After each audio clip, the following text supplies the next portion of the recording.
ये है हमारा अगला स्लाइड। मैंने बोला था कि इस स्लाइड में जो हम लोग का सबसे मेन सेक्शन है वो यही देखना है कि पाषाण युग में, स्टोन एज में, ठीक है, हम लोगों के पास क्या-क्या चीज़ें हैं जो इम्पोर्टेंट है, ठीक है? ये देखना ही सबसे सबसे मेजर चीज़ें हैं और जो भी क्वेश्चंस बनेंगे अगर ऐतिहासिक काल वाले या प्रागैतिहासिक काल वाले, वो सारे यहीं से बनेंगे। ज़्यादातर क्वेश्चन, सारे तो नहीं कह सकते, ज़्यादातर क्वेश्चंस हम लोग के यहीं से डिराइव होंगे। चलिए देखते हैं। जैसे पहला मैंने आप लोग को बताया था कि पहला हम लोग का सेक्शन कौन-सा है? पूरा पाषाण, इसको ओल्ड स्टोन एज या पैलियोलिथिक एज कहा जाता है, ठीक है? अच्छा, जैसे देखिए मैं आपको एक बात बताता हूँ, जैसे मेसोलिथिक है, ठीक है? मध्य पाषाण युग, तो जो मेसो है ना, मेसो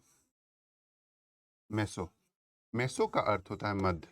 ये एक इंग्लिश वर्ड है, ठीक है? और लिथ का मतलब होता है स्टोन। ये जो है एक जर्मन वर्ड है। कौन-सा है? ठीक है, जर्मन वर्ड। और आईसी जो है ये भी एक इंग्लिश वर्ड है।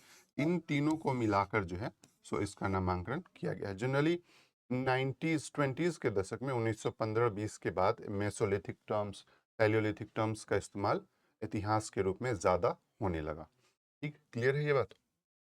देखिए, एक तो है कि इनका काल और समय आप लोग देख लीजिए, लेकिन इसके क्वेश्चंस होने की संभावना बहुत कम है। इसमें एक क्वेश्चन एक बारी बिहार के बीपीएससी के एग्जाम में पूछा गया। वो क्वेश्चन था कि होमोसेपियंस, ठीक है, होमोसेपियंस यानी कि ज्ञानी मानव का प्रवेश प्रवेश कब हुआ? तो 30,000 से 40,000 वर्ष पूर्व हुआ था। ये पॉइंट्स हम लोग देख लेते हैं। बाकी इसमें टेन्योर के क्वेश्चंस की संभावना ऑब्जेक्टिव एग्जाम में भी बहुत कम होती है। क्लियर है बात? क्लियर। देखिए, इसके बाद जो स्टोन एज का पहला है वो है पैलियोलिथिक एज।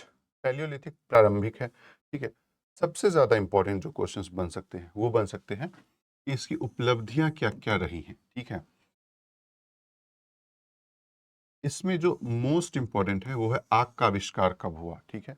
आग का आविष्कार जो है वो पैलियोलिथिक एज में, पूरा पाषाण युग में हुआ, ठीक।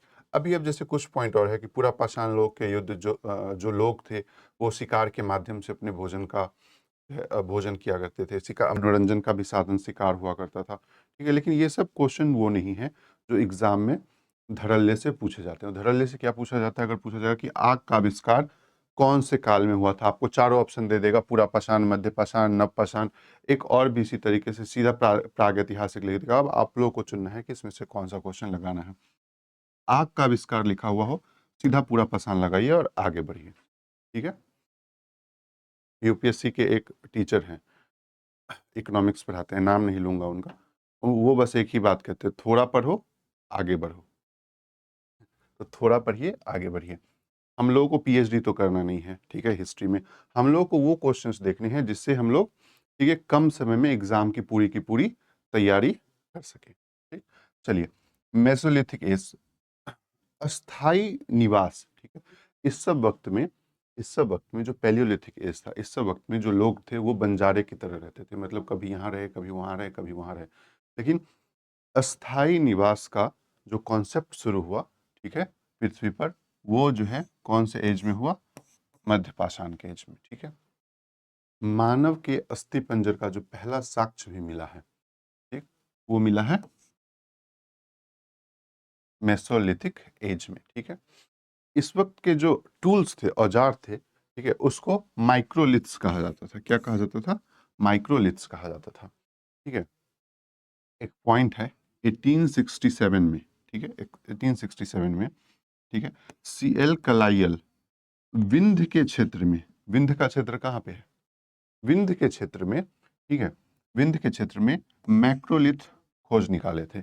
इसका मतलब हुआ कि ये जो थे कलाइयल जो थे, विंध्य के क्षेत्र में, मतलब मध्य प्रदेश के नीचे का जो क्षेत्र है, ठीक है, वहां पे माइक्रोलिथ का खोज निकाले थे, यानी वैसे टूल्स जो मेसोलिथिक एज में पाए गए हैं, उस टूल्स की खोज भारत में किसने किया है? तो कलाइयल ने किया है। ऐसे टाइप के क्वेश्चंस बहुत इंपॉर्टेंट होते हैं। इनका नाम आप समझिए कि एकदम यहाँ से रामबाण लेकर आप जाइएगा। अगर कलाइयल को आप लोग याद रखते हैं तो मेसोलिथिक एज में जो टूल्स का खोज किया था वो कौन था? कलाइयल था। क्लियर है बात? अभी देखिए, नियोलिथिक एज। नियोलिथिक एज जो है कृषि की शुरुआत, ठीक है, कृषि की शुरुआत जो है उसमें नियोलिथिक का वो है, ठीक है। पहला पालतू पालतू जानवर कौन था? कुत्ता। पहला पालतू जानवर कब इस्तेमाल हुआ? नियोलिथिक एज में, नवपाषाण काल में। वो कौन था? कुत्ता। पहिए का इस्तेमाल कब था? पहिए का इस्तेमाल जो है नवपाषाण काल में हुआ था पहली बार, ठीक है। आग का नियमित उपयोग कब हुआ था? नवपाषाण काल में। देखिए आग के दो क्वेश्चंस, आग का अगर आविष्कार पूछा जाता है सीधा सीधा, ठीक है, तब तो हम लोग पूरा पाषाण बताएंगे, लेकिन आग का नियमित उपयोग कहा जाए तो कब क्या बताएंगे? नवपाषाण काल, ठीक है। यहां तक बात हम लोगों ने देख लिया। अभी कुछ कुछ क्वेश्चंस है जो मैं आप लोग को इसी वाले स्लाइड में दिखाऊंगा, जो कि हाईली इंपॉर्टेंट है। वो क्वेश्चंस संबंधित है करीब नवपाषाण काल के उस स्थान से जो एग्जाम पॉइंट ऑफ व्यू से ज्यादा इंपॉर्टेंट होते हैं, ठीक है। तो देखिए नवपाषाण काल में जो है सबसे प्राचीनतम कृषि स्थल, हम लोगों ने पिछले स्लाइड में क्या देखा था? हम लोगों ने पिछले स्लाइड में देखा था कि मेहरगढ़ कहाँ पे है, ठीक है। तो कृषि का प्राचीनतम, ठीक है, साक्ष्य मेहरगढ़ से मिला, और ये कहाँ है? बलूचिस्तान, पाकिस्तान में, ठीक है। प्रथम फसल जो है कहाँ पे है? कृषि का साक्ष्य मेहरगढ़, बलूचिस्तान, जो कि पाकिस्तान में अभी स्थित है, ठीक है। गेहूं व जौ सर्वप्रथम प्रयुक्त अनाज था। सबसे पहले जो प्रयुक्त अनाज था वो कौन सा था? गेहूं और जौ, ठीक है। चावल का जो प्राचीनतम साक्ष्य मिला है वो है कोलडीहवा से। कोलडीहवा भी मैंने आप लोगों को पिछले स्लाइड के मैप पे दिखाया था, कहाँ है, आप लोग रिलेट कर पा रहे होंगे इसे। कोलडीहवा, ठीक है, कोलडीहवा उत्तर प्रदेश में स्थित है। तो अगर मैप पे भी सजाने को आप लोगों को मिले तो इसको आप लोगों को याद रखना पड़ेगा कि जैसे देखिए हम लोग पहले ऊपर जम्मू कश्मीर बुर्ज होम वाला देखे थे, ठीक है, बुर्ज होम था, ठीक है, सबसे ऊपर। उसके बाद पाकिस्तान में हम लोग के पास क्या है? मेहरगढ़ है, मेहरगढ़ है। उसके बाद कौन सा था हम लोग के पास? नीचे यूपी में कोलडीहवा था, कोलडीहवा था। तो ऐसे पॉइंट्स भी हम लोग याद रखेंगे, ठीक है। तो ये पॉइंट्स जो हैं, तो आप समझिए कि स्टोन एज के सारे पॉइंट्स को कवर करता है। क्लियर है? यहाँ तक बात क्लियर है जी, ठीक है। अभी अब हम लोग का जो अगला टॉपिक होगा इसी में, वो होगा सिंधु घाटी की सभ्यता। देखिए वैसे तो